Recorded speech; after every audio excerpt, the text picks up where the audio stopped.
சரிகமபா நிகழ்ச்சியில இந்த வாரம் ஏகப்பட்ட இன்ட்ரெஸ்டிங் விஷயங்கள் நடந்திருக்கு. அது மட்டும் இல்லாம இந்த வாரம் யார் வெளியேற போறாங்க அப்படிங்கிற ஏகப்பட்ட விஷயங்கள தான் இந்த ஒரு வீடியோல நம்ம பார்க்க போறோம். ஜீ தமிழ்ல ரசிகர்கள் மத்தியில மிகப்பெரிய ஒரு வரவேற்பு பெற்ற ஷோவா சரிகமபா மாறியிருக்கு. சாமானிய மக்களோட குரலாகவும் அந்த ஒரு ஷோ மாறியிருக்கு.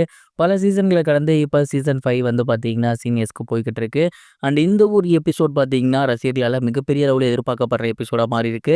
அதற்கு மிக முக்கிய காரணம் என்ன அப்படின்னா, இந்த வாரம் வந்து டவுன் பஸ் வாரம். அதாவது டவுன் பஸ்ல போடக்கூடிய பாடல்கள் இருக்கும் இல்லையா? அந்த பாடல்கள்லாம் எடுத்து வந்து அங்க இருக்கக்கூடிய கண்டஸ்டன்ட்ஸ் பாட போறாங்க. அண்ட் சமீபத்தில ப்ரோமோ வெளியாகி இருந்துச்சு. அத பார்க்கும்போதே தெரியுது. ஏகப்பட்ட கண்டஸ்டன்ட்ஸ் உள்ளார ரொம்ப சூப்பரா பாடியிருக்காங்க. குறிப்பா சொல்லணும் அப்படின்னா, செந்தமிழன் அவர்கள் ரொம்ப சூப்பரா பாடியிருந்தாரு. பவித்ரா அவர்கள் ரொம்ப சூப்பரா பாடியிருந்தாங்க. அது மட்டும் இல்லாம இனியாவுமே ரொம்ப சூப்பரா பாடியிருந்தாங்க. ஸோ ரசிகர்களால இந்த ஒரு சீசன்ல அதிகமா எதிர்பார்க்கப்படுற நபர்கள் இருக்காங்க இல்லையா? அவங்க எல்லாமே கோல்டன் ஷவர் வாங்கியிருக்காங்க. இது மட்டும் இல்லாம இன்னும் ஒரு சில நபர்களுமே கோல்டன் ஷவர் வாங்கியிருக்காங்க.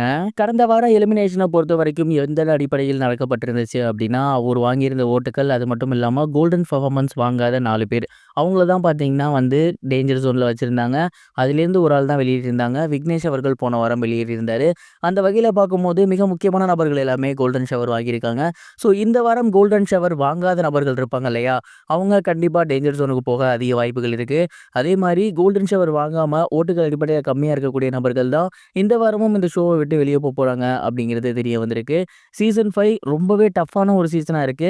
ஏன்னா யாராவது ஒருத்தர் நல்லா பண்ணா பரவால்ல. எல்லாருமே போட்டி போட்டு நான் நல்லா பாடுவேன் அப்படிங்கிற மாரி பாடிட்டு இருக்காங்க. ஸோ யார் எலிமினேட் ஆனாலுமே ரசிகர்களுக்கு மிகப்பெரிய அளவுல கஷ்டம் இருக்கும் அப்படிங்கிறதுல எந்த ஒரு சந்தேகமும் கிடையாது. அண்ட் இந்த ஒரு சீசன்ல பீப்பிள் ஃபேவரைட் அப்படின்னு ஒருத்தர சொல்ல முடியல. எல்லாருமே அந்த மாரி தான் இருக்காங்க. ஸோ இந்த வாரம் யாரு வெளியேறினாலுமே அது மிகப்பெரிய ஒரு சோகத்துல தான் முடியும்னு நான் நினைக்கிறேன். நீங்க என்ன நினைக்கிறீங்க? இந்த வாரம் யாரு வெளியேறுவாங்கன்னு நினைக்கிறீங்க? மறக்காம கமெண்ட் பாக்ஸ்ல ஷேர் பண்ணுங்க.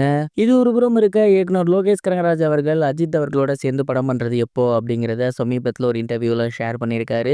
குறிப்பா அவர் என்ன சொல்லியிருந்தாரு அப்படின்னா, அஜித் சாரோட மேனேஜரான சுரேஷ் சந்திரா அவர்கள் கிட்ட ஒரு சில வருடங்களுக்கு முன்னாடியே நான் வந்து பேசியிருக்கேன். அண்ட் அவருமே அஜித் சாருக்கு ஏதாவது கதை இருக்கா அப்படிங்கிற மாரி கேட்டிருந்தாங்க.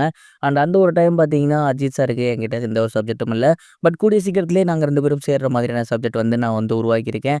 அது மட்டும் இல்லாம அஜித் சார் அதுக்கப்புறம் வந்து அடுத்தடுத்த படங்கள்ல புக் ஆயிட்டாரு. நானும் புக் ஆயிட்டேன். அண்ட் எங்களோட காம்பினேஷன் அப்படிங்கிறது இன்னும் ஒரு சில வருடங்கள்ல கண்டிப்பா நடக்கும் அப்படிங்கிற மாரி சொல்லியிருந்தாங்க. ஏன்னா, லோகேஷ் கனகராஜ் அவர்கள் சூப்பர் ஸ்டார் ரஜினிகாந்த் அவர்கள வச்சு இயக்கிட்டாரு. கமலஹாசன் அவர்கள வச்சு இயக்கிட்டாரு. அதேபோல தளபதி விஜய் அவர்கள வச்சும் இயக்கிட்டாரு. அண்ட் சூர்யாவுமே அந்த ஒரு எல்சிக்குள்ள வந்ததுனால அவரையும் அவரு ஹேண்டில் பண்ணியிருக்காரு. அவர் இயக்காத மிகப்பெரிய ஒரு நடிகர் அப்படின்னா, அது வந்து இப்போதைக்கு அஜித் சார் மட்டும் தான். ஸோ அவரோட ஃபேன்ஸ் எல்லாமே ஆசைப்படுறது லோகேஷ் கனகராஜோட சேர்ந்து ஒரு படம் பண்ணணும் அப்படிங்கிறது தான். பொறுத்திருந்து பார்ப்போம் இந்த ஒரு காம்போ எப்படி இருக்க போகுது அப்படிங்கிறத. இதுவரைக்கும் கனெக்டிங் டிவிக்கு சப்ஸ்கிரைப் பண்ணனா மறக்காம சப்ஸ்கிரைப் பண்ணிக்கங்க.